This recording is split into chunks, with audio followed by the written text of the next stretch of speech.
Graça e paz, queridos. Sejam bem-vindos mais uma vez ao nosso ITEB, nosso Instituto Teológico Bereano.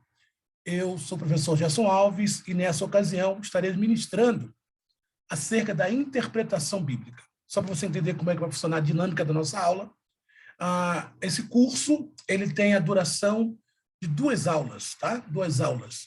Então, você terá aí acesso a todo o material em 2 videoaulas, falando acerca da interpretação bíblica.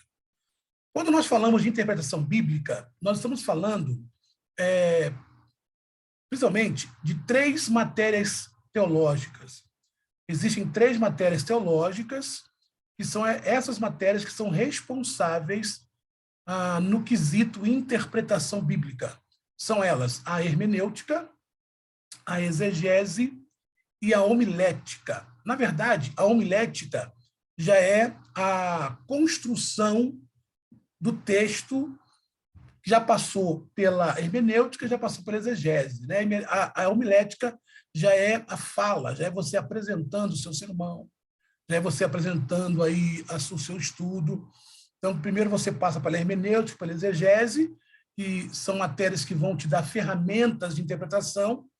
Através dessas ferramentas, você constrói aí o seu sermão, constrói o seu estudo, e na sua homilética, na sua homilia, você apresenta. A homilética seria, então, aquela ciência que vai te ajudar a organizar tudo aquilo que a hermenêutica e a exegese te trouxe como interpretação do texto.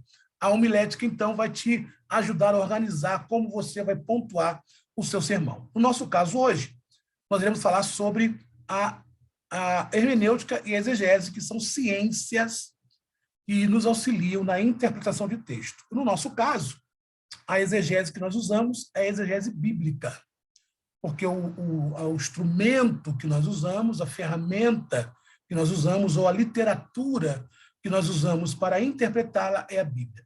E falando de Bíblia, queridos, a Bíblia é um livro maravilhoso, e como dizia Billy Graham, a Bíblia ela é mais atual do que o jornal que vai sair amanhã, né? Ela é a palavra de Deus, ela é lâmpada para nossos pés, luz para o nosso caminho. Mas uma coisa que você não pode esquecer, que não é fácil você ler a Bíblia. Por quê? Porque junto com textos claros e objetivos, você tem na Bíblia algumas passagens obscuras, algumas passagens que não são tão claras, né? Existem passagens que são claras, elas não são interpretativas, são literais, mas existem muitas passagens que é necessário uma interpretação do que o autor está falando, por que ele está falando e para que ele está falando. E quando nos deparamos com passagens como essa, então é necessário que nós façamos usos, então, dessas ciências que eu lhe falei no início, a hermenêutica ou a exegese. E nós, então, nessa nossa primeira videoaula, nós iremos, então, trabalhar um pouco dessa importância, né? Dessa importância dessa interpretação, mostrar para vocês a questão de como nos aproximar do texto, né? E como o texto pode ser familiarizado. Por quê? Para que haja uma contextualização do texto. O que é uma contextualização? É fazer com que o texto que foi escrito há 2000 anos atrás tenha relevância no dia de hoje. Isso é contextualização. Mas eu não posso contextualizar um texto sem primeiro descobrir o seu sentido natural. A mensagem que foi falada no texto quando esse texto foi escrito. Então, por isso, antes de contextualizá-lo, eu preciso interpretá-lo no seu ambiente social, no seu ambiente cultural, no seu ambiente social, no seu ambiente religioso e no seu ambiente linguístico. Eu preciso interpretá-lo para depois, então, contextualizar.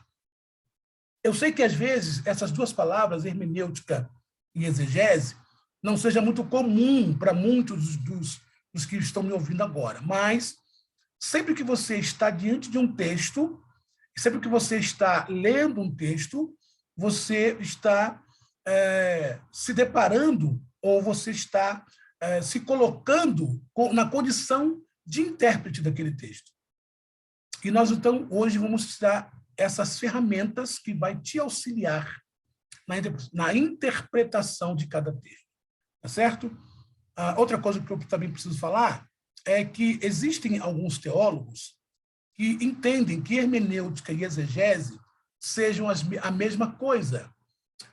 Mas há teólogos que dizem que não, que a hermenêutica e a exegese são ciências distintas que trabalham harmoniosamente no sentido ou no objetivo de auxiliar na interpretação de textos, tá bom? A temática que nós vamos assumir aqui no nosso estudo é justamente essa, que a hermenêutica e a exegese são ciências distintas, mas que trabalham harmoniosamente na construção de um texto, tá bom? Então, essas são as informações que nós vamos passar para você. Vou compartilhar a tela para que você possa ter acesso ao material e, a partir daqui, você, então, ter todo o acesso ao material. Nossa aula tem duração aproximadamente de meia hora, um pouquinho mais, um pouquinho menos, são 2 videoaulas. Então, aqui está, esse é o ITEB, e o nosso curso é a Interpretação Bíblica, a chave para um correto entendimento da palavra de Deus, certo? Nós começamos com a introdução dizendo o seguinte: todo pregador do Evangelho, ele tem por obrigação dominar técnicas básicas da exegese. É inadmissível aquele que se preza a pregar o Evangelho não domine as técnicas de interpretação, mesmo que sejam básicas. Porque quando nós ignoramos as técnicas de interpretação, quando ignoramos as chaves hermenêuticas, nós corremos o risco de trair o sentido original do texto, aquilo que a Sagrada Escritura está trazendo. Então, quando o pregador, o professor da escola dominical, ele não domina essas técnicas, ele corre o risco de trair o real sentido do texto sagrado a ser explanado. E ele pode se tornar um disseminador de heresias. Ele pode se tornar um disseminador de heresias.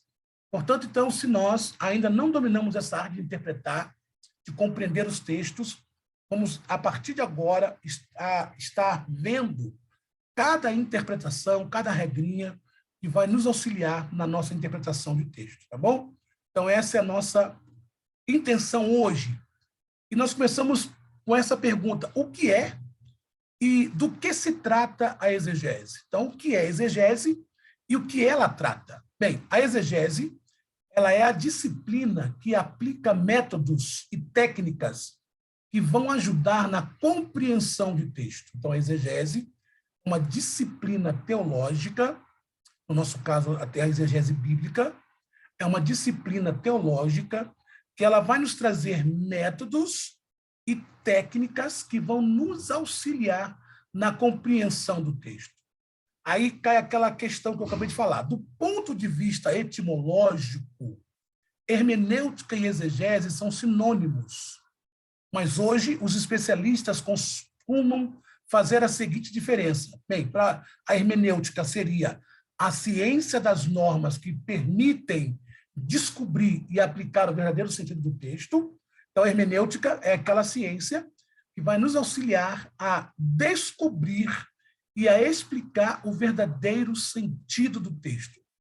Aí você pode estar perguntando: professor, o que seria, então, esse verdadeiro sentido do texto? Bem, o verdadeiro sentido do texto é o sentido que o texto teve quando foi escrito. Todo texto tem um sentido, todo texto tem uma mensagem, e toda mensagem tem um destinatário, e toda mensagem tem um propósito. Então, a hermenêutica, ela vai nos auxiliar a descobrir qual é esse primeiro sentido, ou seja, quando João escrevia o seu evangelho, qual é o sentido que João estava querendo transmitir, qual era a mensagem que João queria transmitir, e vai nos auxiliar também a explicar esse sentido. Enquanto que a exegese seria a arte de aplicar essas normas. Então, a hermenêutica me traz as técnicas e a exegese me faz aplicar essas normas. Então, são ciências que são distintas, mas que trabalham harmoniosamente, tá bom? Porque uma depende da outra, uma precisa da outra, para que possa, então, trazer um sentido mais amplo na interpretação de cada texto lido por aquele que está lendo. Bem, quando nós falamos de métodos, existem dois tipos de métodos de interpretação. Existe o que nós conhecemos como método histórico crítico, que, basicamente falando, o método histórico crítico, ele é um método que é usado de instrumento científico que vai ajudar a interpretar o texto bíblico. Esse texto que foi escrito há muito tempo, por mãos humanas, circunscritas a uma época particular. Então, o método histórico crítico é um método é o instrumento científico que vai nos ajudar a interpretar esse texto que foi escrito há muito tempo atrás, por mãos humanas, mas cercado de circunstâncias que eram particular para aquela época. Todo texto tem um evento, né? Só existe o texto porque tem um evento. Então, quando aquele texto foi escrito para explicar aquele evento, aquele acontecido, aquele momento. Então, o método histórico crítico ele vai trazer para você alguns métodos que vão te auxiliar a interpretar esse texto que foi escrito há muito tempo atrás, nessas circunstâncias particulares da época. O primeiro instrumento seria a chamada crítica textual. O que seria crítica textual? Bem, a crítica textual ela se baseia nos testemunhos dos mais antigos e melhores manuscritos das traduções e de outras fontes. E ela faz isso na tentativa de estabelecer o texto bíblico que seja mais próximo e mais possível do texto original. Então, a crítica textual ela pega todos os manuscritos, né, os manuscritos da Bíblia, os mais antigos, e vai comparando um com o outro. E ela faz isso na tentativa de chegar mais próximo do original. Ela faz isso na tentativa de alcançar o que foi falado originalmente. Então, isso que a crítica textual faz, tá? Ela pega os manuscritos mais antigos, ela pega as melhores traduções. Então, você tem a primeira tradução que se tem ideia da Bíblia é a Septuaginta. Essa é a primeira tradução que nós temos ideia ou temos notícia. E o que seria a Septuaginta, professor? Bem, a Septuaginta é a tradução do Antigo Testamento do hebraico para o grego.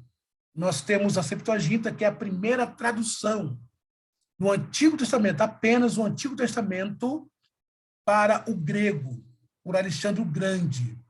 Ela tem esse nome Septuaginta porque ela foi traduzida do hebraico para o grego por cerca de 70 anciões. Você tem uma segunda tradução, que é a tradução Vulgata Latina, né? Que é do grego para o latim, que já é, então, a Bíblia completa, tanto o Antigo como o Novo. Você tem uma terceira tradução, que é a do português, da João Ferreira de Almeida.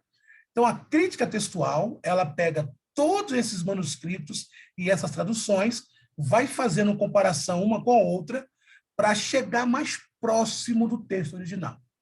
Um outro instrumento que o método histórico crítico usa na tentativa de nos auxiliar na interpretação de textos é análise linguística.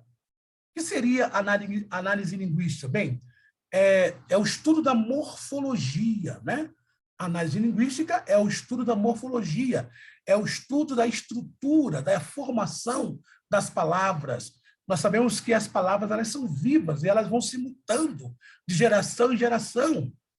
E então é necessário que você, de tempo em tempo, faça aí uma análise linguística para ver se aquela palavra, de uma língua para outra, de uma tradução para outra, de uma época para outra, não perdeu sentido, não mudou de sentido. Isso é muito comum nas nossas Bíblias, em português. Isso é muito comum, né? no original você tem um sentido, e quando traduz para o português você tem outro sentido, uma outra fala. Então, a análise linguística ela vai trabalhar essa morfologia, essa estrutura, essa formação da palavra. E junto com essa morfologia, ainda tem a sintaxe, que é o estudo das regras que vão reger a construção de frases nas línguas em que elas foram faladas, ou nas línguas naturais. Nós sabemos que a Bíblia foi escrita em 3 línguas, em hebraico, o Antigo Testamento, parte em aramaico, pequenas partes, em grego, todo o Novo Testamento. Então, você tem a sintaxe, que ela vai estudar a estrutura, ela vai estudar as regras de construção da frase naquela língua e ver se aquela construção daquela frase tem a mesma construção na língua em que está sendo traduzida. Então, perceba que é um trabalho muito científico, é um trabalho muito detalhista, muito minucioso, porque além da sintaxe, você ainda tem a semântica, tudo dentro da análise linguística.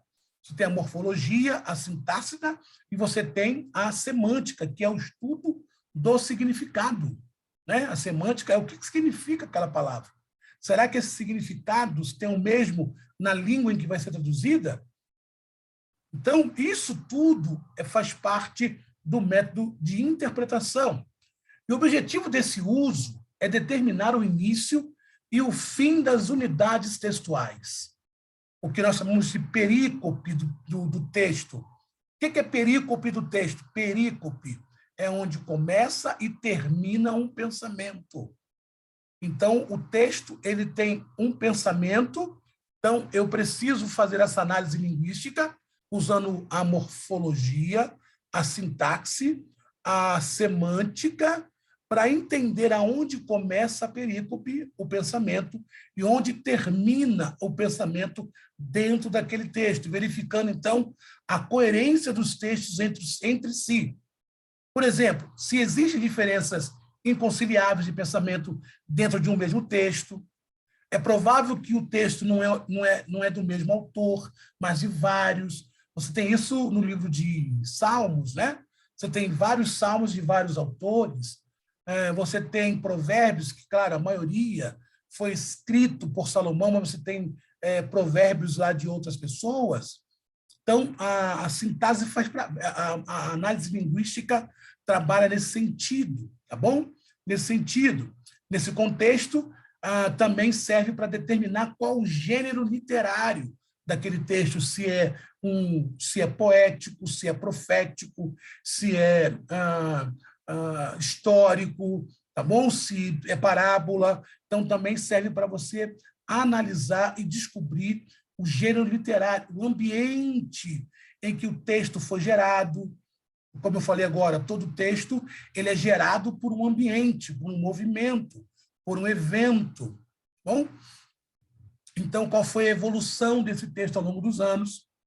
E acredita-se também, acrescenta-se também, dentro da análise linguística, a crítica da redação, que vai procurar determinar a evolução do texto antes de ter sido fixado na norma atual que conhecemos. A crítica da redação ela vai trabalhar as fontes, da onde veio esse texto, quem é o autor desse texto, quem redigiu esse texto, qual foi a evolução que esse texto teve dentro dos tempos. Aí você pode pensar, professor, mas isso é quase que impossível. Não seria se nós não tivéssemos tudo pronto, irmãos. Tudo isso já está pronto, basta nós comprarmos os livros e estudarmos. Mas existe um segundo método. Além desse método histórico-crítico, você também tem um segundo método, que é um método... ainda tem a crítica histórica. A crítica histórica, estamos esquecendo dela. A crítica histórica, ela vai analisar, ainda dentro do método histórico-crítico, tá? A crítica histórica, ela vai analisar se aquele texto pertence a um gênero literário histórico ou está relacionado com o evento. A crítica literária é completada pela análise histórica, determinando os aspectos históricos no sentido moderno da história.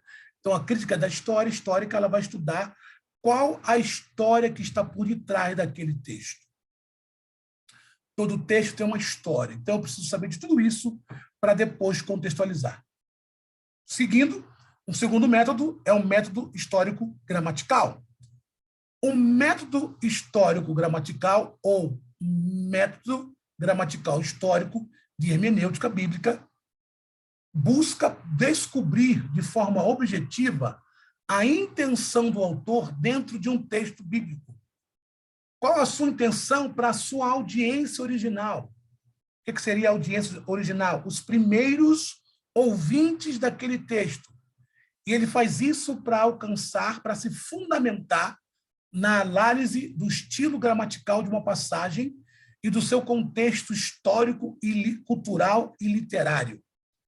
Então, se o gramático, se o histórico crítico trabalha com crítica literária, linguística e tantas outras, o histórico gramatical ele vai trabalhar, então, com a gramática do texto. Ele vai tentar descobrir de forma objetiva a intenção do autor. Aí você pode perguntar, professor, qual é o melhor dos métodos? Há quem diga que o melhor é o método histórico-crítico, há quem diga que o melhor é o método histórico-gramatical, mas, na minha opinião, seria bom a junção dos dois. Tá bom? Você usar os dois, porque usando os dois, você, então, tem mais ferramentas de interpretação de texto. Seguindo a nossa aula, vamos falar um pouco qual a diferença entre exegese e exegese. Bem, a exegese é extrair do texto. A exegese é quando eu extraio do texto a mensagem. A exegese é quando eu tiro do texto aquilo que realmente o texto está dizendo. Isso é exegese. Agora, a exegese é quando a interpretação é feita exclusivamente baseada em teorias subjetivas, sem nenhuma pesquisa ou análise profunda e real do texto. Ou seja, se a exegese, o texto fala, na exegese, eu mando o texto falar. Então, a exegese, o texto fala por si. Eu tiro do texto o seu sentido. Eu tiro do texto, como a exegese mesmo diz, o seu sentido primário.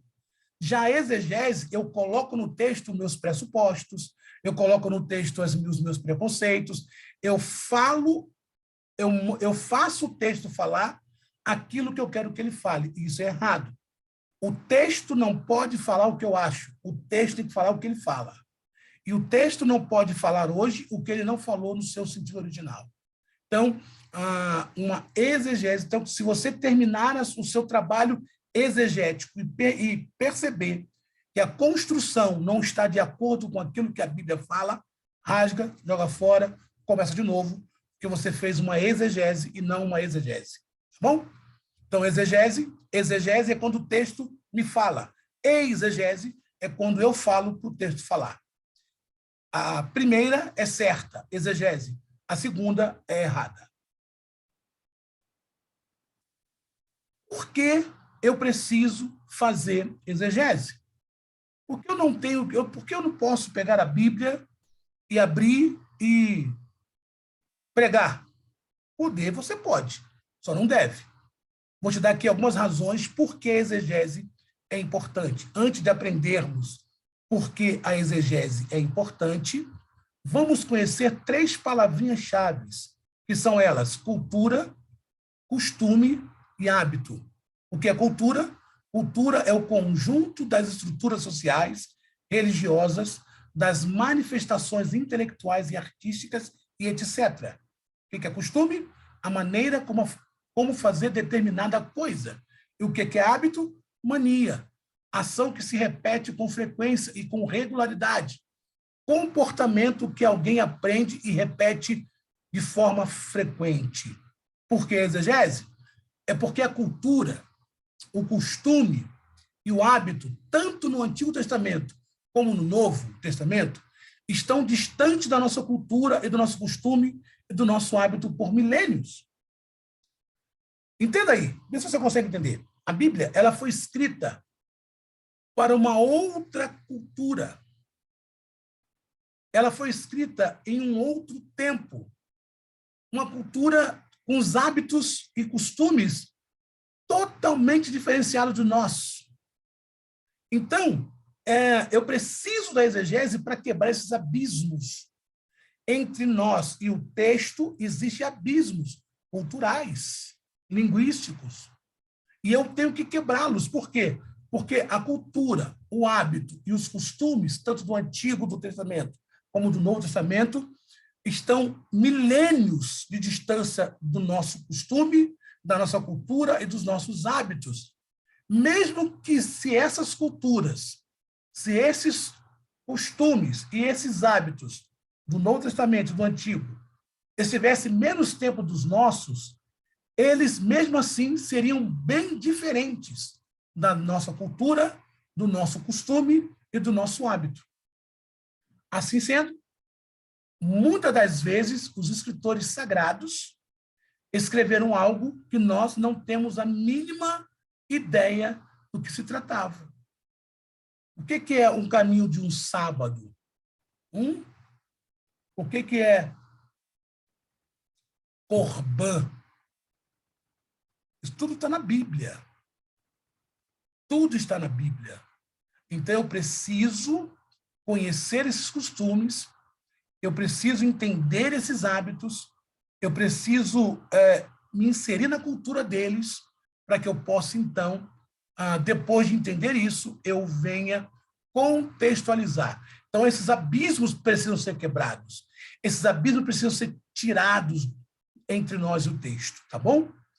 Seguindo a nossa aula de hoje, um dos maiores motivos que eu preciso de exegese é que a Bíblia, por mais que ela seja maravilhosa, a palavra de Deus, Deus falando conosco, eu não posso negar que é um livro difícil de entender.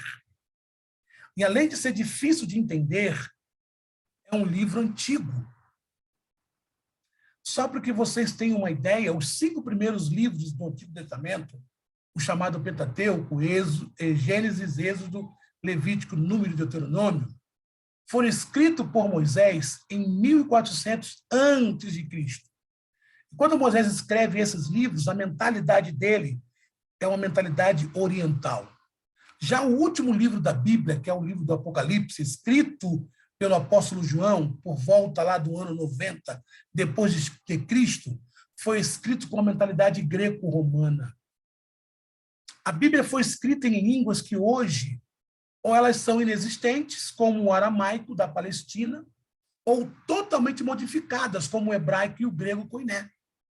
Fato que dificulta de forma enorme uma tradução, pois muitas vezes não se encontram palavras adequadas, porque essas línguas, ou elas não existem mais, como é o caso do aramaico, ou elas modificaram tanto, e hoje quase que é impossível você conseguir traduzi-la. Então, esses fatos, por ser um livro antigo, mentalidade oriental, e as línguas que foram escritas serem quase mortas, esses fatos nos revelam a necessidade de transpormos aquilo que a exegese chama de abismos. Vamos conhecer esses abismos? Quais são eles? Primeiro abismo, um abismo temporal. Sabemos que os fatos bíblicos ocorreram em uma época distante da nossa. Para vocês terem ideia, de Jesus para cá, 2000 anos. Então, há um abismo temporal, há uma lacuna de tempo. Há uma lacuna de tempo. Não é? Então, eu preciso ter uma ponte para eu ir lá nesse tempo e aprender desse tempo, para desse tempo trazer para cá. Como ainda não inventaram a máquina no tempo, para que nós possamos viajar para a Palestina nos tempos bíblicos, então eu preciso, viajar para lá através da exegese. Um segundo abismo é o abismo geográfico. A geografia daquele lugar é diferente da nossa. E nós não podemos subestimar que essa geografia vai influenciar vai exercer influência sobre quem está escrevendo, né? Para os irmãos terem uma ideia, aonde você lê no Novo Testamento lago ou Mar da Galileia, na verdade é um lago, né? O Mar da Galileia, né? É um lago de água doce, mas como a cosmovisão dos homens daquele tempo, a dimensão deles era pequena, e eles fazem a leitura de acordo com aquilo que eles conhecem. O nome disso na teologia é leitura na ótica do leitor, do autor, né? Então eles olham para aquele bando de água e chamam de Mar da Galileia, mas na verdade é um lago que é menor do que o nosso lago Paranoá. Imagina se fosse do tamanho do São Francisco, ele chamaria de oceanos, né? Então, a geografia é diferente. Então, eu preciso... se no Brasil, irmãos, nós já temos geografia diferente, você tem um cerrado, você tem a caatinga, imagina no Brasil de hoje, imagina em outro lugar, em um outro tempo, numa outra época, que foram mudados. E aí a arqueologia nos ajuda muito nessa geografia. Então, eu preciso também entender como era a geografia daquele povo, né? O que é o Val de Jaboque, o que é o Vale de Baca. Eu tenho que entender essas coisas para que eu possa, então, fazer uma boa contextualização.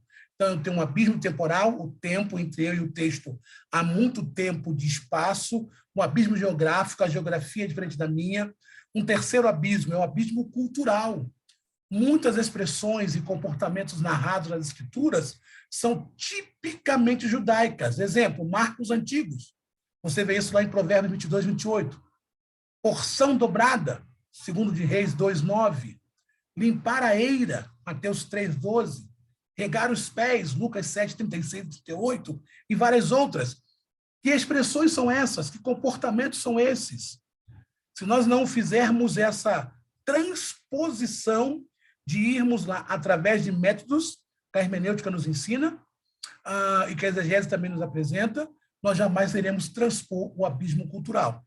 E talvez um dos maiores e mais difíceis seria esse quarto abismo, que é o abismo linguístico. Por quê? Porque a Bíblia ela foi escrita originalmente na língua hebraica, aramaica e grega. Os manuscritos originais não foram encontrados. O que nós temos hoje são cópias desses originais. Além disso, as expressões idiomáticas e construções de idiomas bíblicos diferem, às vezes, em grande escala daquelas com os quais estamos familiarizados na atualidade. E certa familiaridade com essas coisas é necessária para a correta interpretação dos textos bíblicos. Por exemplo, em Isaías 6:3, você tem a visão de Isaías, que ele entra no templo, ele vê o Senhor sentado no alto e sublime trono, e ele vê anjos voando, né? E os serafins declaram: Santo, Santo, Santo é o Senhor dos Exércitos. Eu já vi muitos pastores dizendo que essa forma dos anjos, por 3 vezes falarem santo, seria uma representatividade da Trindade. Nada contra, só que não é isso. É simplesmente porque no hebraico não tem o superlativo. Então, ao invés de falar santíssimo, como não tem, assim como não tem a palavra avô, por isso que você tem fulano pai, pai de fulano, não tem a palavra avô, né? Então, eles usam de forma repetida para demonstrar a santidade daquele que está sentado sobre o trono. Professor, mas eu posso dizer que é uma tipologia da Trindade? Pode, mas não é isso que o texto diz, tá? O texto faz menção a santo 3 vezes, porque no hebraico não temos o superlativo como no português. Então, o abismo linguístico talvez seja um dos maiores abismos que nós temos. Porque as línguas em que a Bíblia foi escrita ou elas são inexistentes ou modificaram muito. Então, eu preciso de ter material que se aproximaram do texto original e já me trouxeram interpretações sobre isso. Ao final dessas nossas aulas, eu vou deixar na descrição a biografia de alguns materiais que podem te auxiliar na sua construção de interpretação bíblica, tá bom?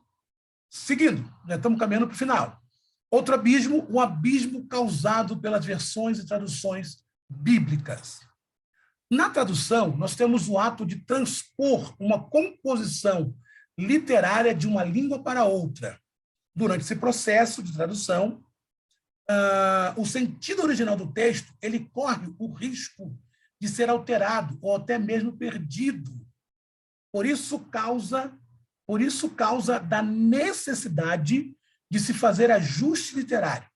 Por isso se faz necessária a revisão do texto, isto é, o ato ou efeito de rever através de um novo exame o texto que foi traduzido com o objetivo de corrigir erros de tradução ou introduzir emendas ou substituições visando a integridade, a contextualização do mesmo. Aí você tem aí alguns versículos que falam sobre a palavra inferno. A palavra inferno ela não tem no texto sagrado. Porque a palavra inferno ela vem do latim infernius. Quem introduziu a palavra inferno na Bíblia foi Jerônimo, na sua tradução. O que nós temos, as palavras que se aproximam de inferno na Bíblia, de inferno daquilo que conhecemos como inferno, seria Geena em hebraico e Hades em grego, Geena em hebraico, Hades em grego, e supostamente a etimologia da palavra é lugar dos mortos. Tá? Então, às vezes, algumas traduções traduzem essa palavra, e aí você tem algumas traduções que elas não são criteriosas nisso, e acabam mudando de forma cabal a literalidade do texto. Por isso que você tem que tomar muito cuidado quando for comprar Bíblias, tá? Ao final, eu vou também colocar aqui algumas Bíblias que eu reputo como sendo uma boa tradução. Versão jamais, tá bom? Porque você tem que tomar cuidado entre versão e tradução. Versão jamais, tá? Mas tradução. Ao final, não nessa aula, mas na nossa última aula, eu vou colocar também algumas traduções que eu reputo de bastante confiança. Esses são os abismos, tá? Agora vamos falar de alguns princípios. Vou falar de 5 princípios e vou deixar os outros 5 para a aula seguinte, tá bom? Aqui nós vamos mostrar para vocês 10 princípios básicos que devem ser seguidos na hora de você fazer uma boa interpretação bíblica. O primeiro princípio é o princípio da unidade escriturística. O que significa isso? Sob a inspiração divina, a Bíblia ensina apenas uma teologia.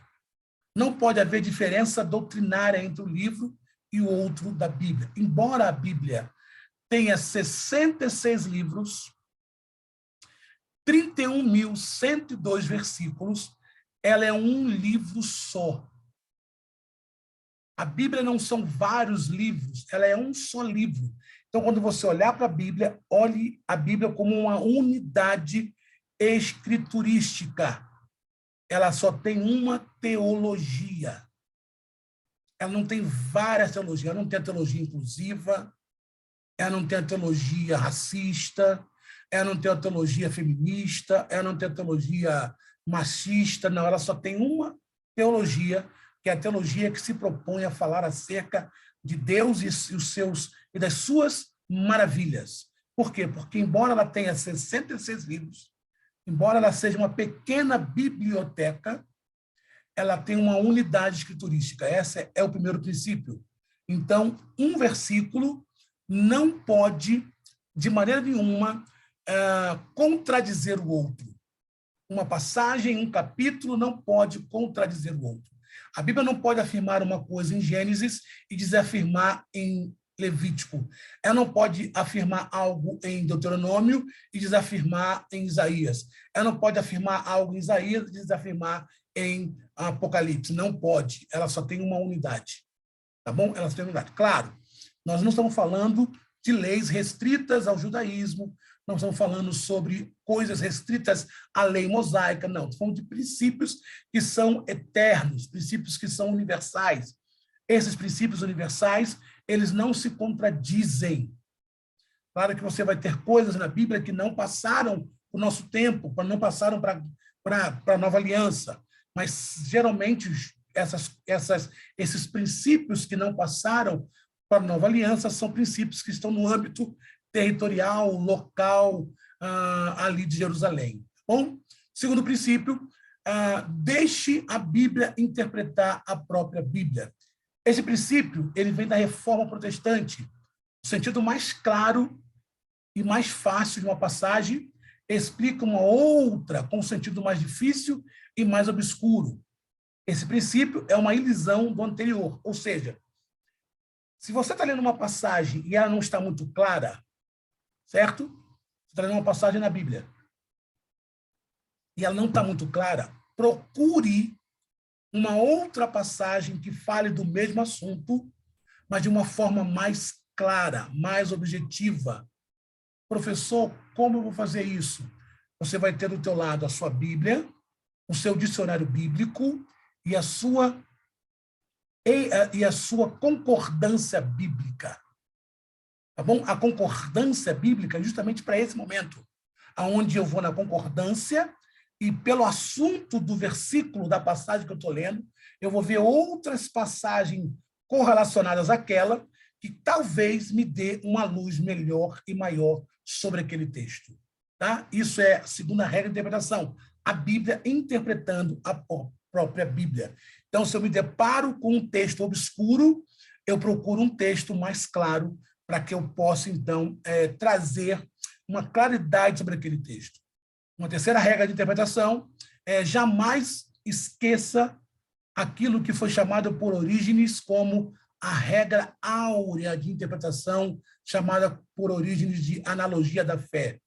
O texto deve ser interpretado através do conjunto das Escrituras e nunca através de textos isolados. Você já deve ter ouvido isso, né? Que texto sem contexto é pretexto. Então, toda vez que você for olhar um texto, você também precisa olhar o seu contexto.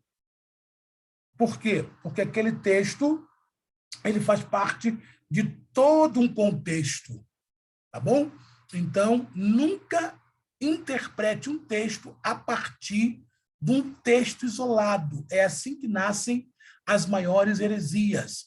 Eu preciso olhar o contexto, e ao se falar de contexto, existem dois tipos de contexto. Contexto imediato, que são o contexto mais próximo do texto que eu estou lendo, e contexto remoto, que são os contextos que estão mais distantes do texto que eu estou lendo. Então, eu preciso, se for preciso ler um capítulo para entender aquele texto, faça isso. Se for preciso ler dois capítulos, faça. Mas você jamais pode fazer uma interpretação a partir de um texto isolado. Então, a analogia da fé, definida por Orígenes, é exatamente isso. O texto precisa ter interpretado através do conjunto das Escrituras e nunca através de um único texto isolado. Tá bom? Talvez o maior exemplo, talvez um exemplo que eu possa te dar nesse sentido, é aquela parte lá em Mateus, que Jesus fala sobre a candeia dos olhos são a luz da alma, né? Quando ele fala, se os seus olhos forem bons, todo o seu corpo terá luz, né? Jesus, ele fala, se os teus olhos forem bons, o teu corpo terá luz. Se você ler só esse texto, né? Mateus 6, 23 e 24, 22 e 23, se você ler só esse texto, você se inclina a pensar que Jesus está falando sobre visão, sobre oftalmologia. Mas se você abrir o texto e ler todo o contexto, eu vou fazer isso só para que você tenha uma ideia do que eu estou falando. Mateus capítulo 6, o nome disso é analogia da fé. Nunca fazer uma interpretação de um texto à luz de um texto isolado. Você precisa ler todo um contexto. Então, se você ler Mateus capítulo 6,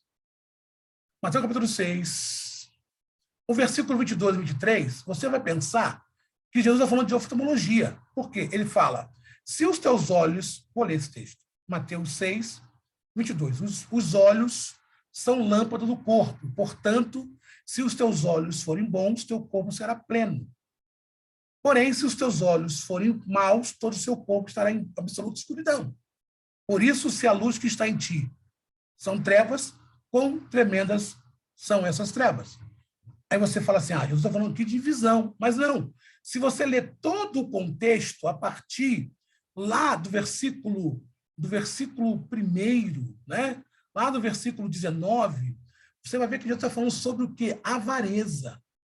Não acumuleis para vós outros tesouro na terra, onde a traça e a ferrugem destrói, onde os ladrões arrombam para roubar, mas ajuntai para vós outros tesouros no céu, onde a traça nem a ferrugem pode destruir, e onde os ladrões não arrombam e roubam, porque onde estiver o teu tesouro, aí também estará o teu coração, se os teus olhos forem bons. Então, há um grande consenso de que Jesus aqui, ele está usando de uma cultura popular do seu tempo. Olhos bons e olhos maus, falava-se de pessoas que eram olhos bons, pessoas que se preocupavam com o seu próximo a ponto de ajudar, ou seja, a ponto de estender a mão. Olhos ruins era a pessoa avarenta. Tanto é que no versículo 24, Jesus volta a tratar de novo de dinheiro. Ninguém pode servir a dois senhores, pois odiará um. Então, perceba, Jesus aqui está falando sobre dinheiro, sobre ajudar, não ser avarento. Então, isso é ler o texto à luz do seu contexto. Vamos lá para as duas últimas interpretações? Sempre ter em vista o contexto. Ler o que está antes e o que vem depois para concluir aquilo que o autor tinha em mente. Sempre leia todo o texto, irmão, tá? Para você tentar entender o que o autor tem em mente ao escrever aquele texto. E, por último, vamos ler até o 6. Primeiro, procure o sentido literal. Lê o texto, procure o sentido literal. A menos que as evidências comecem a demonstrar que aquele texto é figurado. Exemplo, quando Jesus fala assim, eu sou a porta, isso é figurado, não tem como você levar isso para a literalidade, porque Jesus não é uma porta, né? Então é figurado. Mas quando ele diz assim, quando ele diz para o povo, né? Quando ele fala para o povo, e o povo precisa amar, o povo precisa amar os que te odeiam, orar pelos que vos perseguem, isso é literal. Tá? Então, sempre quando você for olhar um texto, primeiro tente olhar sempre no sentido literal. O que é literalidade? É o que o texto realmente quer dizer. Então, eu só paro de olhar a literalidade se as evidências me mostrar que é impossível. Né? Como eu acabei de dizer, eu sou a porta, então é figurativo. E, por último, para nós terminarmos e passarmos, então, para a segunda aula, leia o texto em todas as traduções possíveis que você tiver, antigas e modernas. Muitas das vezes, uma dessas traduções pode trazer luz sobre o que o autor queria dizer. Então, uma das coisas que o exegeta não pode ter medo é de comprar boas traduções. Então, coloque lá a NVI, coloque lá King James, coloque lá a versão transformadora e vai lendo. Coloque lá a Almeida Corrigida, coloque lá a Almeida Atualizada, a Almeida Fiel e leia o mesmo texto em todas as versões, porque talvez uma dessas versões pode trazer o texto com mais claridade, tá bom? Terminamos aqui a nossa primeira aula. Vou terminar aqui. Terminamos a primeira aula.